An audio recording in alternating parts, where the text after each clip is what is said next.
Hello, hello. Did you miss me? No? Okay. Well, anyways. So, today is the 22nd? Yeah, 22nd of September, 2025. So the day after the eclipse, solar eclipse. So if a piano falls into my head midway through the video, I like lilies when you visit the hospital. And don't stare too much, because I feel weird. Even if I'm in a coma, I would feel weird. With that being said, somehow much of September has already gone by and autumn has started.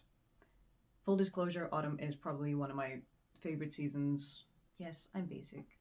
Leave me alone. And I really love having a plan, especially for autumn, because it's such an ambiental season for me. And I love making lists of things that I want to do, things that I want to watch, essentials, let's say, that are really not that essential. And I thought I would share that with you. In obviously, I mean, since this is a channel about books and literature and stuff, what I want to read, don't look. Okay? We're going to be talking about that later. But also any other forms of, I would say, art that I consume, right? Or that I'm planning to consume. And if you don't consider those art, I mean, fine, I get it. It's gonna be books, it's gonna be movies, it's gonna be beauty stuff, kind of, and just miscellaneous, I guess. I don't really know what else to call it. And yeah, I also have a really important message at the end that I would be very thankful if you could listen to. And yes, I think that's pretty much it. I want to show you what I want to read in this autumn, what I want to look at and enjoy, and yeah, that's kind of about it. Let me get started already. I'm gonna start, obviously, because we are who we are. You can always just stop after the book recommendations if you feel like it. Okay, wait. The first book that I really want to read this autumn is Giovanni's Room, and I put it first because I already kind of started it yesterday, and I am pretty sure I'm going to finish it either today or tomorrow, depending on how much time I have. I did just get a job. You can congratulate me in the comments. And yeah, it's interesting. I cannot wait to finish it. I actually got it from a friend. It's really cool. It's on my list. It's going to be a quick read. You see how small it is. After that, I've got H.P. Lovecraft Selected Stories. I haven't really read it, but you see the cover, you know it's Halloween in October. I feel like a broken record at this point. The Call of Cthulhu. Cthulhu. The thing on the doorstep. Listen to that. That sounds lovely.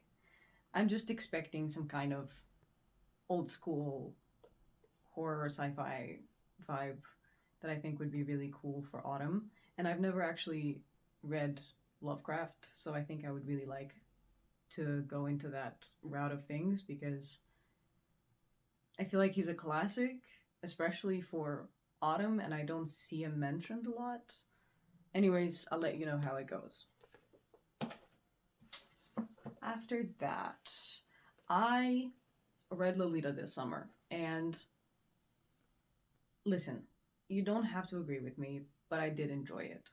Not from the perspective of the romanticization of very much morally wrong decisions when it comes to love and intimacy regarding children, but from a writing perspective and from a artistic standpoint, I think the way of writing is, at least for me, it was a really enjoyable experience, and I can totally understand up to a degree why people go the route of romanticizing it, because it is so romanticizable.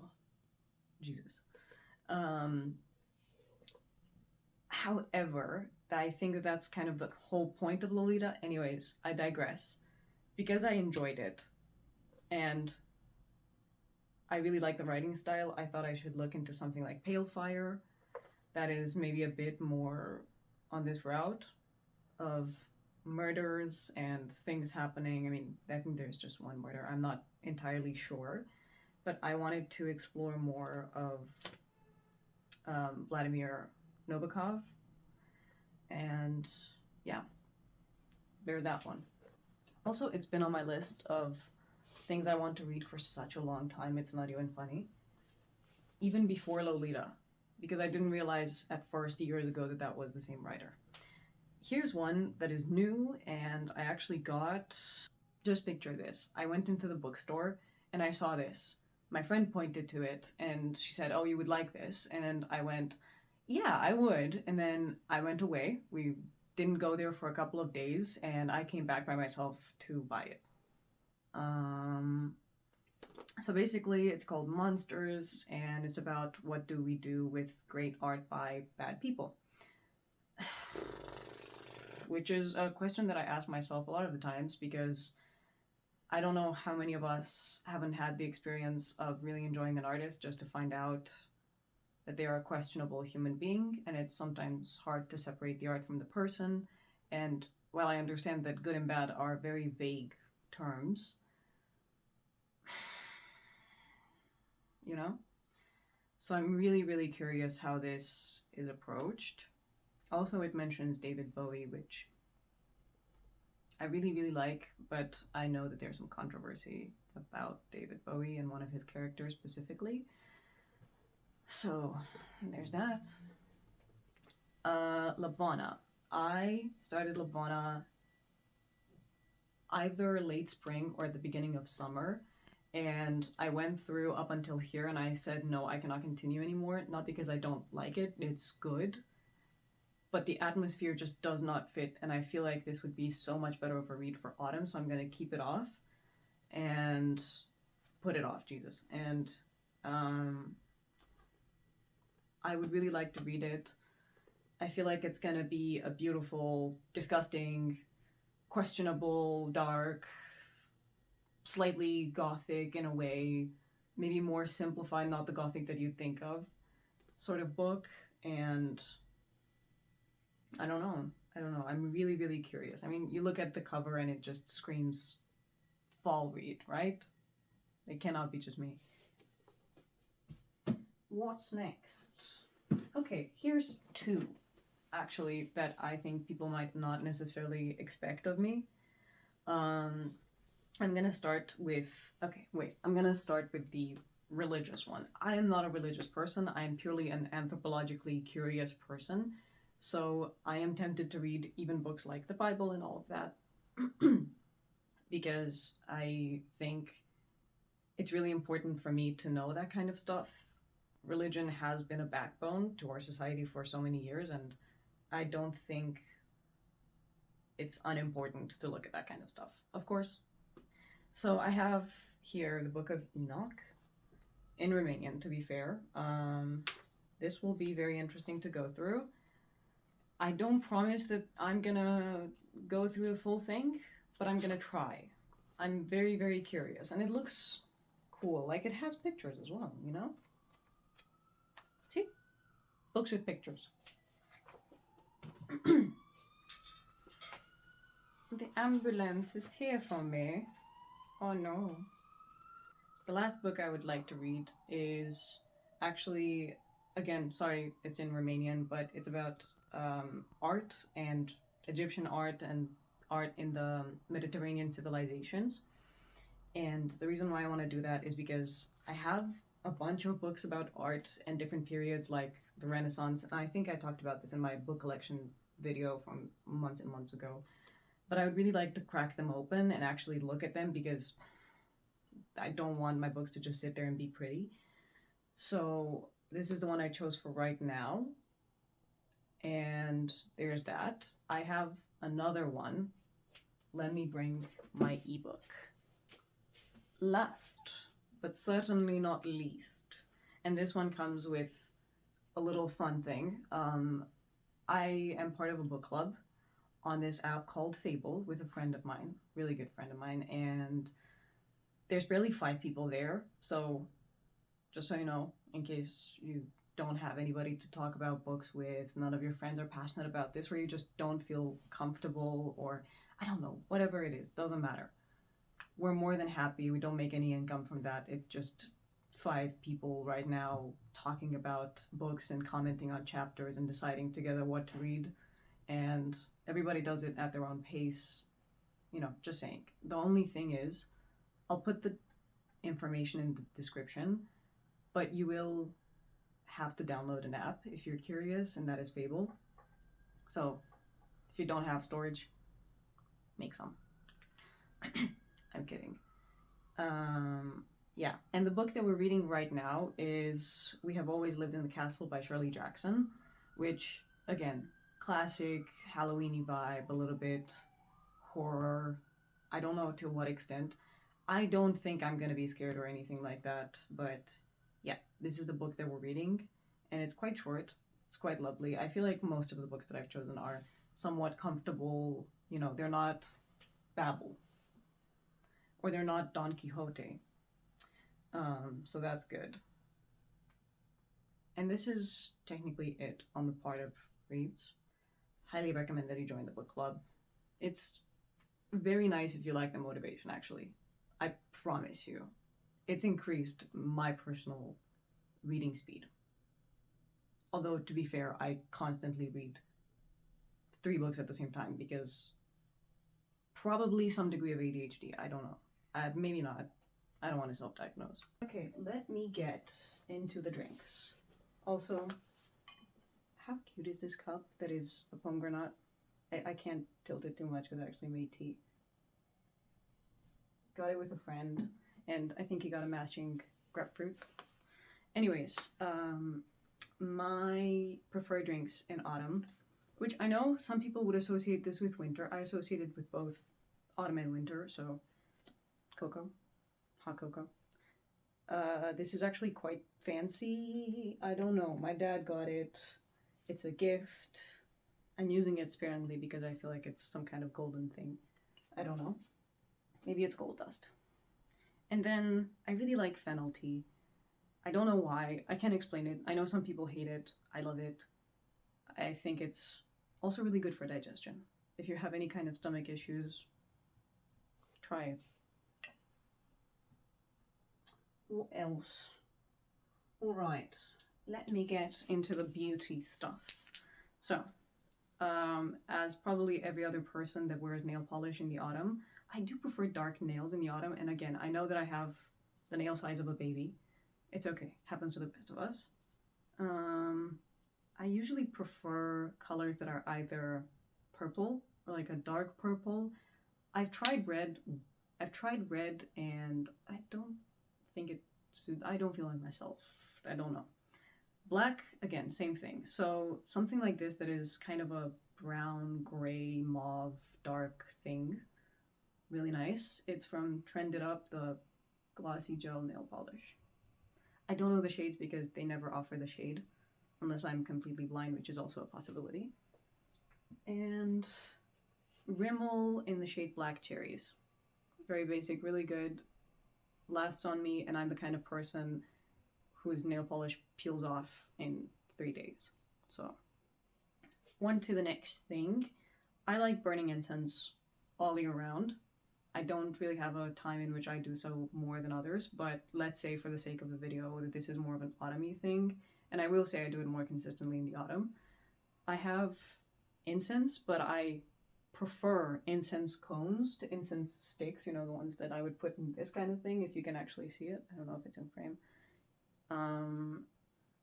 And they smell really good, and I'm gonna insert a video just so you can see how the smoke sometimes forms at the bottom and it kind of does this weird waterfall effect.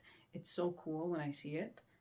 Yeah, and it smells like Palo Santo, which I love the smell of. You're gonna see a lot of Palo Santo in this video. I'm sorry for that in advance. Actually, do I want to light a cut? No. Guess who's here? A Palo Santo stick. have multiple ones of these. I love the smell of it. If you're not a spiritual woo person, this might not be your kind of thing. I don't really talk about spiritual stuff. And again, not a religious person, but I feel good. It feels like self-care.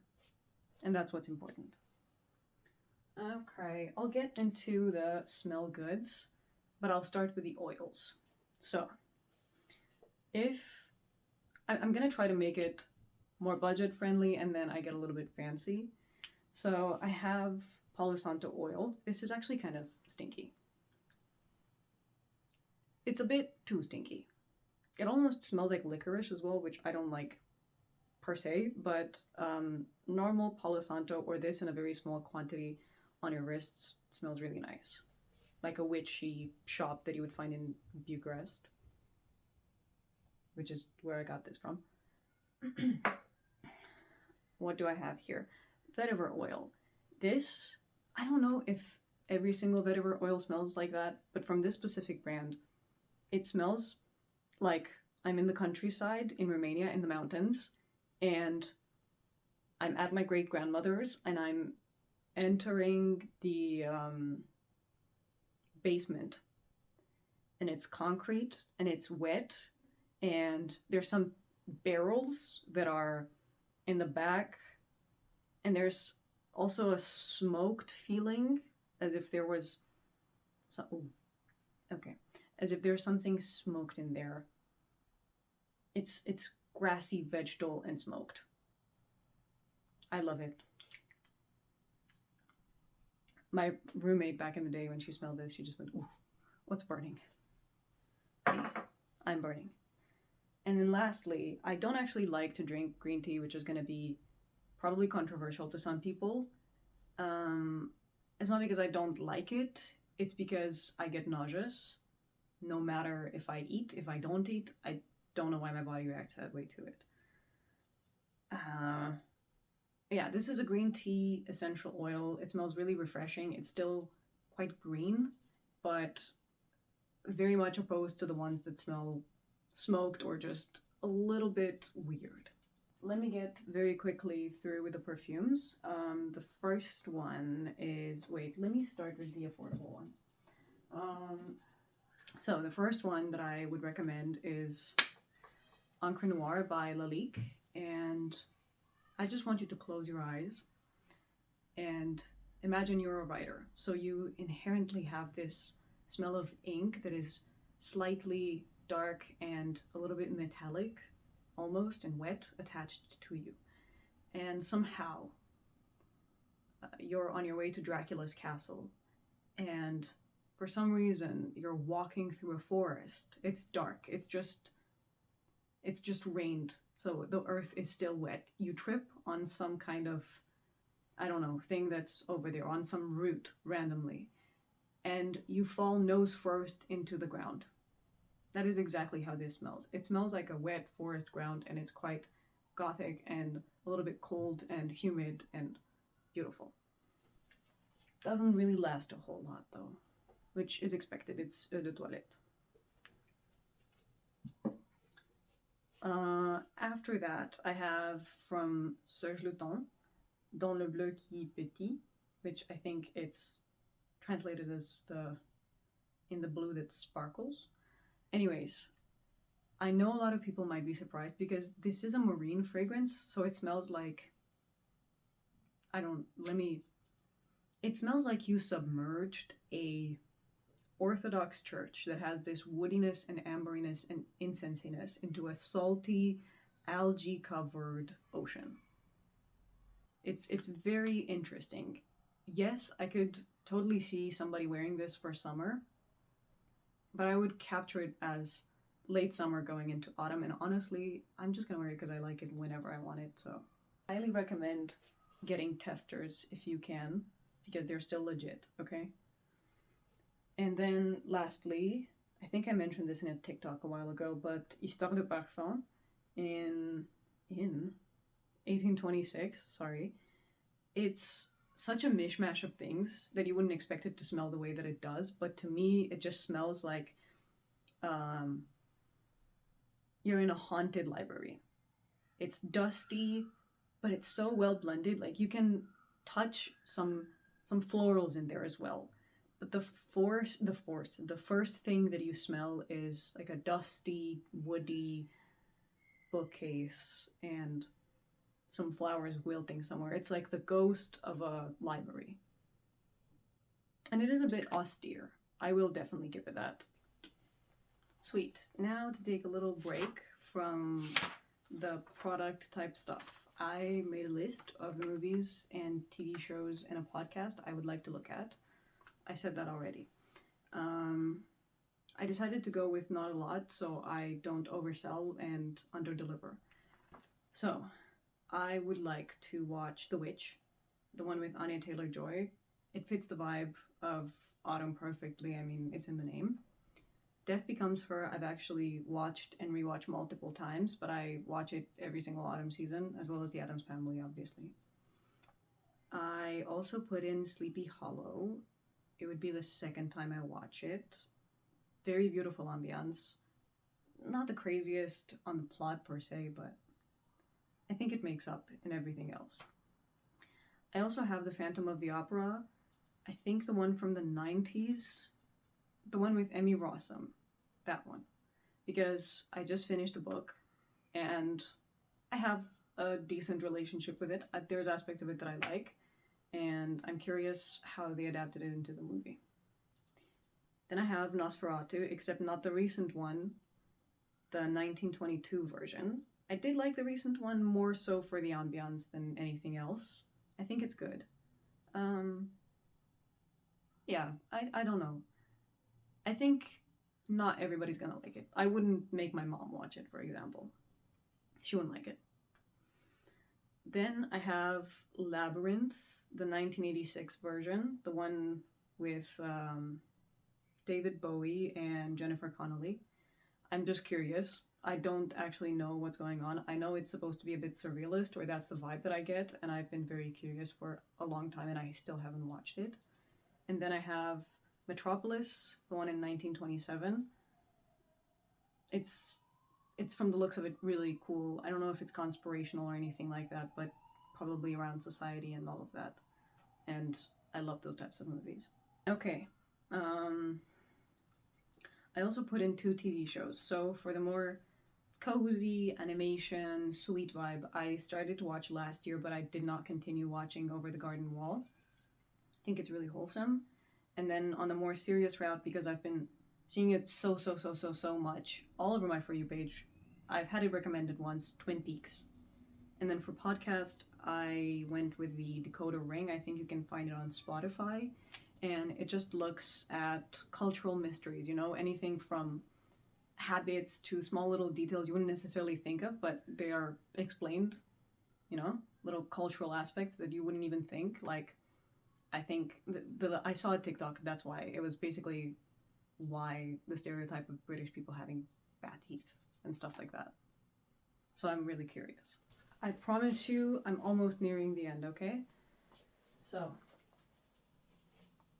if you know me, you know I probably have this thing with me everywhere I go because everybody asks for a tarot reading.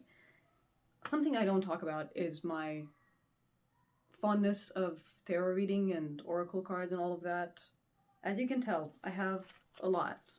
So, and it only gets accentuated in the autumn because it's the witching season and all of that. I'm gonna walk you through them really quick.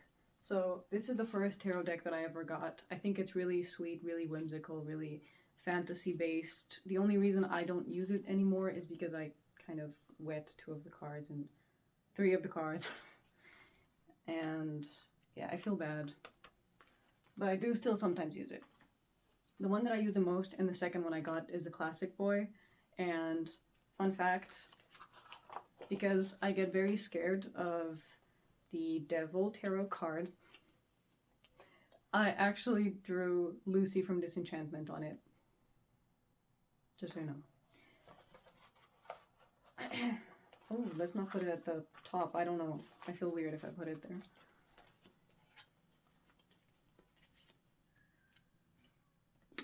Just saying. For you, not for me. Okay, and after that, I have a deck that I got unplanned, and it's the Marseille Tarot. I purely got it because I forgot to bring the deck on a vacation, and I was asked to also do a reading, so I had to get a normal deck, and this was the most affordable one, and I just went for it. But I actually found out that it has a bit of a different system to the normal one, and it's more objective and more accurate and more event based, if that makes sense, like prediction based. I think the French decks in general have that kind of thing, but they're less old because a lot of the times there's comment about the fact that the normal tarot decks, like the one that I've just showed you and the one before that, are a bit decorative, and so it adds more room for interpretation, and this one's just very straightforward. I don't know about that. Anyways, then I have two oracle decks I'm still trying to learn, but oracles, I feel like they're usually more message based. They're usually for advice, or it's different. But yeah, I got these. This one I got off of Vinted for a really low price because I would not pay for the full price of it, and it's really cool. And this one I did pay the full price of because it's pretty. Sorry, I am who I am. I don't like to splurge all the time, but sometimes I do, okay? Nearing the end, I have this really sweet knitted book envelope from the same friend that I've made the book club with.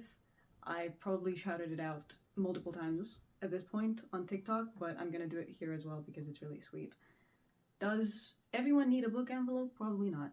Do I really appreciate this and treasure this? Yes, look how cute it is. Come on. Look at that. Come on. There's that one. Ooh, there's that one.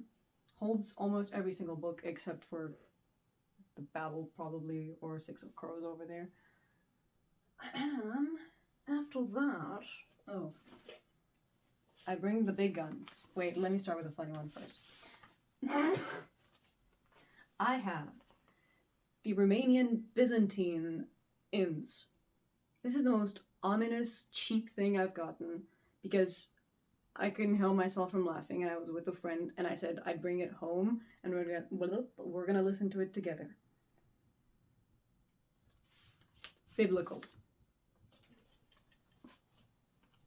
I am not the hugest Arctic Monkeys fan, but I associate them a lot with autumn, and I tend to, weirdly enough, make them an autumn staple. Don't know why. Don't ask me. Also, this is a gift from a really good friend, so thank you. What else? Are we done? Are we done? I think I'm done. Okay. With that, I have one more message for you. If you're willing to stick it out, I would be very, very thankful. It's really important to me and to a lot of people. And I would be very, very, very grateful if you stay for just 2 more minutes. So, this is not a topic that I've previously ever talked about on my channel, and I carry quite a bit of guilt in that regard because I feel like I could have done more. And so I'm trying to do that now. You're probably aware at this point and oversaturated with information about what is going on in Palestine. Hear me out. I know you're probably tired, bored, annoyed with hearing about all of this, but please understand that that is a luxury to feel that way, and those people do not have the choice. With that in mind, in the past few days, I've been in contact with 5 families that could use your help. I have donated to them as much as I can, and I'm not a billionaire. Jesus, I'm sorry. I'm not a billionaire either, but anything we can do is welcome. Any amount, any kind of interaction, sending links to people that might be able to pay that off, that might be able to give some kind of help. Because I know that my resources are limited. Yes, I can interact with posts, and I can repost, and I can save, and I can do whatever on TikTok. But I'm taking the moment to also put this on YouTube because maybe there's somebody watching this that has even the slightest possibility to add to the amount of people and to try to help the people over there in Palestine survive. It's really heartbreaking, and nobody deserves to go through famine and through so much loss and through so little resources. So I think any small amount, anything you can do is going to be much more appreciated than you can ever imagine. I have the comfort of sitting here and talking about all of this stuff that I love doing and all of these objects, and I make the very small assumption that you have some degree of safety when you're watching this. Again, you can donate the smallest amount. I have put the links to all 5 families in the description below. You don't have any kind of obligation. I won't judge you, but just know it would be highly, highly, highly appreciated. In the context of what's going on right now, if we cannot be human with one another, then I don't really know what's the point. I don't feel like I have a place on the internet if I don't speak about this thing. So if you're pissed off, by the way, I think the camera cut off. But if you're pissed off in any kind of way, also I'm sorry for the lighting, that I'm talking about this, I doubt that we align in values, and the people that you would be donating to have just as much of a right to a decent life as you do. So from the little amount that you might have, and I empathize with that, if you can give the slightest, it would mean the world. With that, I want to thank you. I'm also going to put in the description the link to share the meal. Never feel obliged to do anything other than be a human being, whatever you deem that to be. And I'm hoping you're okay whenever you're watching this. I'm sending you lots of love. Stay safe. And